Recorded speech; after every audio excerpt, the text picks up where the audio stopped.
With 2025 right around the corner, many of y'all's New Year's resolution is going to be to get in shape. And with Christmas even closer than that, a lot of gym equipment is going to be going on sale. So it might be time for you to start that home gym.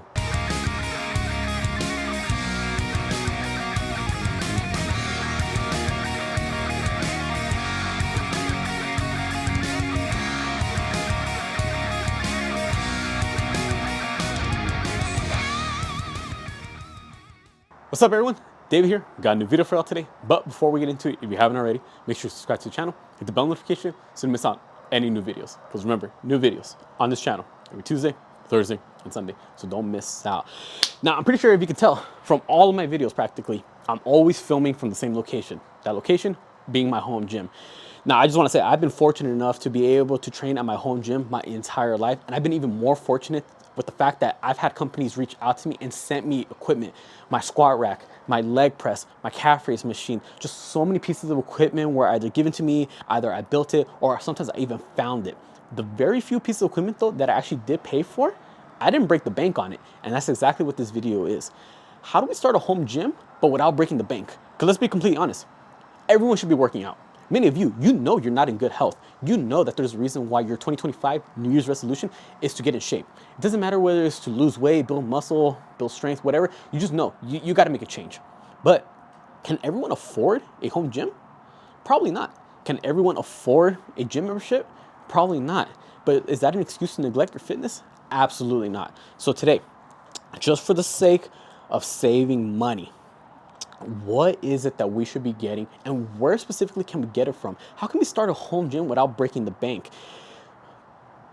Everyone's got a little different goals, and everyone's got different priorities and different tastes. So a lot of the equipment that you are going to be getting is also going to be reflecting the type of goal that you have. For example, if your goal is to lose weight, you may assume that you need to be getting a elliptical, treadmill, stationary bike, something like that. If your goal is to build muscle, you assume you need to be getting, every type of machine, like a cable machine or a leg extension machine, things like that. If your goal is to build strength, that should be obvious. You need a barbell, you need weight plates. For this one, I'm going to be limiting it to pieces of equipment that can cover a wide variety of goals. And again, typically those goals are going to be building muscle, building strength, losing fat, just, training for looks and just, feeling healthier as a whole. So number one, what is going to be my biggest priority? Again, if you're on a budget, what is the number one thing you should be going for? It should just be common sense. You need a barbell and some plates. Now, it doesn't matter what your goal is. If your goal is to build strength, boom, you have a bar and plates. Load it up, lift heavy. If your goal is to build muscle, again, whatever exercise you're doing, put a decent amount of weight on there, lift the bar, contract the muscle, slow and control on the way down. If your goal is to lose fat, you can only do so much cardio. You also need to build muscle along with that to help you burn even more fat. And how do you build muscle? By lifting weights. So a barbell and weight plates are gonna be universal, all right? It doesn't matter what goal, everyone can benefit from it. Now, I'm saying a bar in place, and I'm not necessarily saying dumbbells, because dumbbells are going to be more expensive and they do take up more room. So that's another thing you got to take into account. I'm just going to be limiting it to bars and plates. Now, with that being said, here's one thing I definitely don't want you to do. Refuse to buy new. Get everything on Facebook Marketplace. Now, it doesn't even have to be Marketplace. It could also be Craigslist, eBay. Just essentially buy it used. You type in right now on Facebook Marketplace, weights, barbells, weight plates, gym equipment. Doesn't matter. You can scroll for hours on end. There is going to be so many people out there selling these weight plates. Doesn't matter what city you're in. Obviously, if you're in a more populated city, there's going to be more options. But everything that you find on there, it's going to be a lot cheaper compared to buying it new. Because I just want you to put it this way. You get a weight plate and it's shiny and brand new in the box. You get it from, let's just say, Big Five, Dick's Sporting Goods. Doesn't matter where. It's going to cost you how much? Nowadays, weights are expensive. A 45-pound plate, what is it? Like what, $2 a pound? So it costs you 90 bucks, 100 with tax. And that's, being conservative about it. It's going to weigh exactly the same amount as if you were to buy a weight plate used from someone who has had that weight plate sitting in their backyard it's all rusty and orange and beat up, it's still 45 pounds and it's gonna be a fraction of the cost. Again, it doesn't have to be looking pretty. All it needs to do is work its function, and that function is to give you enough resistance to lift against to get you the results that you want. So, barbell and plates, get them on Facebook Marketplace. How many weight plates? That's gonna depend on you. That's gonna depend on your goals, how strong you are. I can't tell you on that one. And also it's gonna depend on your budget. Obviously, the more plates you get, the more it's gonna cost. But in my opinion, I would say for the common, let's just say, I don't wanna say the common man, but I would say the common couple, because let's just say your spouse wants to work out with you, the common household, I would say right around 400 pounds worth of weight would be pretty decent. You and your wife, you and your husband, whatever, you can share 400 pounds worth of weight. And even with that, maybe go with 2 barbells so both of you can work at the same time, so you don't have to keep switching out the weights one for another, whatever. But try to see what you can find. I will say get a decent amount of 45s. Everything else, you can get away with getting just 1 pair of each weight. 1 pair of 2.5s, a pair of 5s, 10s, 25s, 35 if you want 35s. But the 45s is the one where I would say you might need multiple pairs of. Just because if you are going to be stronger, especially in those big compound movements, the squats, the bench, the deadlifts, then you don't want to be that one person putting a 45, 35, 25, 10. No, just make the big jumps. Get a bunch of 45s. But again, a lot of it comes down to your budget and how strong you are. There's only so much we can do with a bar and plate. We need additional things to go with it. So in the order of importance, I want to say the next thing you should be getting while still being on a budget is going to be an adjustable bench.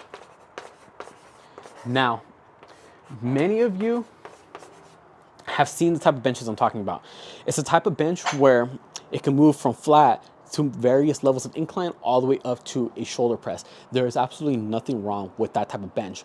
But if we want the most bang for our buck, we want to be able to do the most amount of exercises, but still save money because we don't want to be buying so many different pieces of workout equipment. Get the bench that serves those functions of being able to change the pad level, but that also comes with a leg attachment. With the leg attachment, what can you do on it? You can do leg extensions. You can go ahead and do leg curls. So not only do you not have a bench that you could do, bench press off of, you can even put the bar on your back and do step ups off of it, but now you have an additional leg attachment. So then you could do direct quad exercises and direct hamstring exercises. So you're getting a full body workout off of there. Now the prices may vary on this, especially how sturdy and how built up the bench is. But for most of you, for the sake of a home gym and for the sake of how strong and how committed you are to your fitness level, you do not need a commercial gym level adjustable bench. You don't need this adjustable bench that weighs 200 pounds and it's just so big and bulky. Those are the type of benches that belong in a commercial gym. Why? Because it's meant to withstand hundreds of people using it within one day. It's meant to take years of abuse because, again, it's in a public setting. There's going to be very limited people using these pieces of equipment. It's meant for you. It's in your home gym. You might be the only one using it. So it doesn't have to be that sturdy. It doesn't have to be that built up. It doesn't have to be a whole tank. But at the same time, you don't want it flimsy. You don't want it falling apart while you're in the middle of benching. I would say 2 common ones to go with are going to be Marcy, which is the one that I have. Really good home gym brand. I had that bench. This is the one I personally go with. It works for how much I'm lifting. For my goals, it gets the job done. But you also have Cap, which I always like to think that they're rivals. But again, another great home gym brand. And then the last one, we can go with the Gold's Gym. Now, I'm not talking about the Gold's Gym, the franchise gym, because again, we're trying to avoid going to gym membership. That's the whole reason why we're trying to make a home gym in the first place. But Gold's Gym, the brand itself has a line of home gym equipment. And that's actually the bench that I originally started off with. Works great, gets the job done. Again, just adjustable. Find what you can. I would limit it to these 3, but if there's other good home gym brands that you know of, all right, go with it. Just know that some of the other ones, they might be getting a little bit more expensive because, again, they're a little bit more better quality, built up a little bit more stronger, more durable. But again, you got to really ask yourself, what exactly is it that you're going to be using this bench for? And do you really need it to be that much of a commercial setting type of bench? Next, we're going to go with, I wouldn't necessarily say a squat rack, but I will say something to re-rack the bar on. Obviously, most people are going to be assuming a squat rack, but you don't necessarily need a rack. It could be squat uprights. And it's not just for the squat, because many of you, if you have a back problem, you can't necessarily be doing squats, or you got a knee problem, so squats are out of the picture for whatever reason. But if you have an adjustable bench and you got a bar and plates, you can obviously do bench press. But the thing is, you need something to rack the bar onto when you're benching. So when it comes to these, again, most people are going to be thinking of a squat rack. There's various options that you can go with. You can go with the squat stands, which are probably going to be the cheapest one because they're the smallest, the flimsiest, and they take up the least amount of room, which again, if room is a factor, that's definitely something you should be taking into account. But if you want to go a little bit more, then you can just go with the 2 uprights with a pull-up bar at the top. So again, 2 uprights plus the pull-up bar that connects them at the top. This one I have, and I can tell you it works great. The one that I have specifically is from Cap. I got it from Walmart. It was $110. I just went recently. It's still $110. It gets the job done. Once you have that, boom, you have somewhere to rack the bar when you're doing your bench press. You have somewhere to rack the bar, so now you can do some back squats, or at least you don't have to pick the bar off the ground, lift it up over your head, and then squat. It's already there for you. Even if you're doing something like deadlifts, you have something to re-rack the bar on. You can do some rack pulls off of it. It just adds so much variety. And the fact that now there's like pull-up bar, you can now do pull-ups. But if you can't do pull-ups, then that's perfectly fine, because this next piece of equipment, this is where that pull-up bar is going to be coming into play. I'm talking about some type of pulley slash cable mimicking exercises. Let me get into it. So I'm just going to put it as cable or resistance bands. Now, when will this come into play? We keep talking about barbell movements, the big compound movements. Compound meaning multiple joints are being worked at the same time. But sometimes we want direct work with certain muscle groups. We got to single them out. So we do isolation exercises. So how do we do it? You can go ahead and use a cable machine or resistance bands. But the thing is, not everyone can afford a cable machine, okay? The ones with the stacks or the ones where you put the weight plates, it costs money and it takes up a tremendous amount of space. What you can do, you go to Home Depot, get yourself a pulley and get yourself some cable and some carabiners. You can make your own pulley system, and all you gotta do is hang it up top of that pull-up bar that we previously got, and boom, now you attach whatever. The attachments for the cable machines are not an issue. They're relatively inexpensive. It's the actual cable apparatus itself that's the problem. That's the one that costs money. So if you were to make your own cable system, go ahead and go to any type of, sports shop, get yourself the cable attachments, attach it. You can do now some tricep push downs. If you have a cable down low, you can go ahead and do some laterals. Hell, if you want to go back to the multi-joint exercises, now you load up some weight. Now you can do some lat pull downs. That's perfectly fine. Now you have a little bit more variety when it comes to your workouts. But if you don't want to go with that type of pulley and cable system, one, maybe because you don't know how to build it, or two, maybe because it costs too much, whatever it may be, because now you don't want to invest in attachments either. What you can do is go with resistance bands. Any exercise that you do with a cable machine, you can do it just as well with a resistance band. The only thing is, you just gotta make sure it's enough resistance. So this one may cost more right now. It's gonna cost, or not right now, it's always gonna cost more than the cable machine, just because bands are not cheap. But you're investing in the quality of the band, and it will provide a lot more variety to your workout. Let's just say you have an exercise like a lat pull down. All right, you're obviously going to be needing a thicker band because your back is a bigger, stronger muscle group, so it needs a little bit more resistance for it to be worked adequately. So go ahead and get yourself a stronger resistance band. If you're going to be doing some type of curl or some type of lateral, okay, the biceps, shoulders, those are weaker muscle groups. You might have to get a thinner resistance band. That's perfectly fine. Get yourself varying sizes, and you'll be surprised with the amount of different exercises you can now introduce to your workouts. How much it's going to cost is going to depend on a lot of factors. Or just know, if you go with the pulleys and the cables, just know those are relatively cheap, but you'll make up the cost with the attachments to do the actual exercise that it is that you're planning. However, Resistance bands, it adds so much variety to your workouts, but it's also going to be costing a lot more because you're going to need varying sizes of bands. Me personally, I would limit it down to 3 bands if you're that much on a budget. Band number 1 will be for your heavy compound movements. So I would say if you were to hang it up over any pull-up bar or anything up higher than you, find something that's heavy enough to give you enough of a challenge to pull down, and that'll work out for your back, or even loop it down on your legs, hold it up here, and now you can do some banded squats. That's gonna be one resistance band. That's your heavy one. Second one is gonna be more of an intermediate level resistance. So something I would say where if you were to stand on it, you can do some shoulder presses with it and it gives you enough resistance for that. And then your third resistance band is gonna be a super light one. This one could be for just very small minor exercises such as lateral raises or anything where you're doing high rep sets for, let's just say, sets of 20, 25, or even just for your warm up, some so you can pull it behind your back, warm up the shoulders, things like that, do some pull up parts. Those will be the 3 main levels or the 3 resistances that I personally would go with. You can get all the equipment you want, but at the same time, you don't want to be spending more money replacing the floor, fixing it up, patching it up, because you drop your 400 pounds worth of weights on the concrete. So we're gonna go with mats. Now, with this one, again, varying in price, there's different options that you can go with. Number 1 is gonna be with the foam mats. The foam mats, the ones that look like puzzle pieces, they sell those anywhere. Walmart, Ross, any sports shop, whatever. Just know they're foam. So it doesn't matter if you're dropping 100 pounds or 400 pounds, they sink, they compress. So over time, they most likely will rip. But in the meantime, it gets the job done. What you can do though, if you're willing to invest a little bit more, because again, either you buy this one and you risk damaging it and then you have to buy again, you buy cheap, you buy twice, or you could just buy the good one right off the bat.